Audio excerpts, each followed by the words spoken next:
Vice ఛాన్సలర్లందరినీ బెదిరిస్తేనే రాజీనామాలు చేశారని ఒకవైపు ఎవరో చెప్పారో చెప్పండి వాళ్ళని వచ్చి మాట్లాడమండి మేము చెప్తామని చెప్పేసి లోకేష్ నడిచిపోయింది నిన్న మండల్లో బాగానే ఉంది.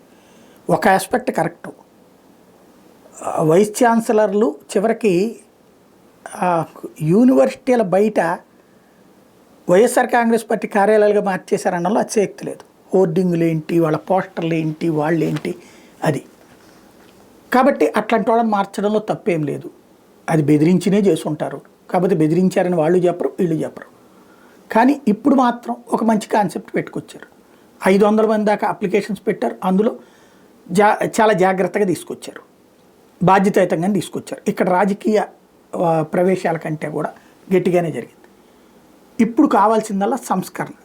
లోకేష్ గారు ఆయా యూనివర్సిటీ వైస్ ఛాన్సలర్లందరినీ యూనివర్సిటీలోనే ఉండేటట్టు ఏర్పాటు చేస్తే, విద్యార్థులతో నిరంతరం ఇంటరాక్షన్తో ఉండేటట్టు ఏర్పాటు చేస్తే యూనివర్సిటీల రూటు మారుతుంది.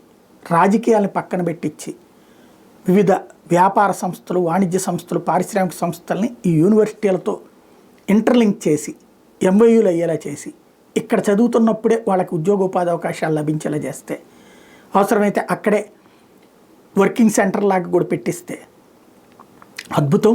ఒకసారి సంపాదనలో పడిపోతే ఈ దిక్కుమాలని రాజకీయాలు ఉండవు.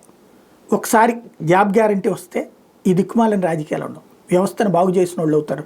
లోకేష్ అయితే ఆ చిత్తశుద్ధితోనే పనిచేస్తారని నమ్ముతున్నాను నేను.